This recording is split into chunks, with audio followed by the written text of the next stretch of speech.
Partner. हाँ इतना time कहाँ लगा देहले हो? अरे उमर खा बाची से भेंट हो गई रहा करे के नाथे में देर हो गई। यार तोहरो चैन नहीं खे, बाजार से अला और खेत में भिड़ गईला। का करी पार्टनर, अगर हमारा बाबूजी के बस चले ना तो हमारे के हुए देश के प्रधानमंत्री बना दिए। प्रधानमंत्री? अरे उनकर बस चले ना तो बैल के जगह में तोरे के नाद दी है। ना दी है बाबू, जोत के हंगाइयो दी है। एकदम सही कहा रे। लेकिन पार्टनर लाल बहादुर शास्त्री जी कह के गए कि जय जवान जय किसान। खेती बाड़ी से बढ़ के दुनिया में कोनो काम ना होला। हाँ खेती बाड़ी? अरे तू पगला गए बड़े करे ते जवानी का गोबर गोथार में जियान करे के चाहता रे। हमारा नजरिए से तुम देखोगे तो समझ जाओगे। अरे तोर नजरिया गई तेल लेवे काहे कि तोरो नजरिया भी तोर बुढ़वा बाप खानी हो गई बा। हम कह रहे हैं तो एक बार देखने में कहा जाता है जी। हाँ तो पार्टनर बुझा गई तोरो खेला खत्म है बा।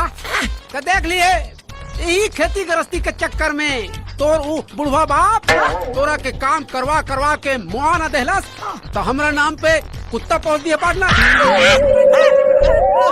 शास्त्री जी सही कहत रहला, जय जवान जय किसान। हमरा के चचा से बचा ले भगवान।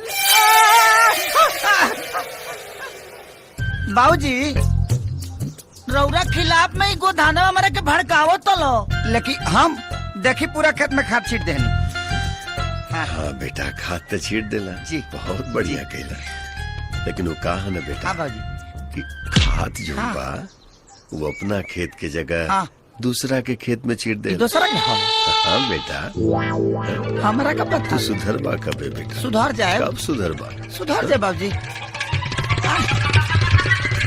के माटी कोड़ के लाली से रोटी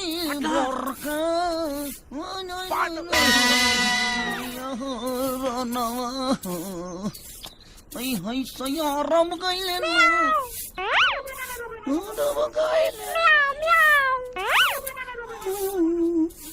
रे ये बिलाई कहाँ बोलती है रे?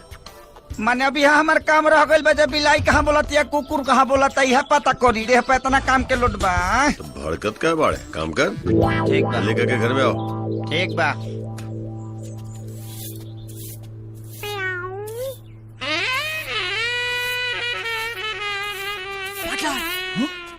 चला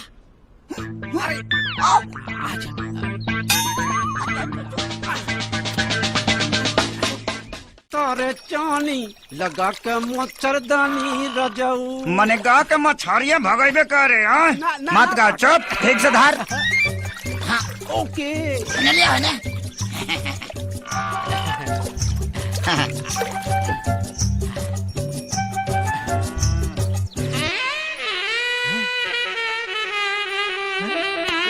एकर पीसते ही खाइए। लकी तो तीने गोल बड़ी सा। बाकी गरे कहाँ गई? पार्टनर लागत है कि सारा गरई चरंगा बिल ढाले बड़ी सा।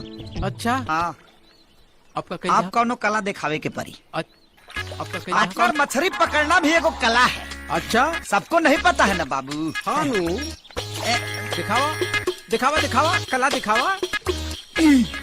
पार्टनर यस ये देखा बाबू अडी रंडी आदमी नहीं है हम।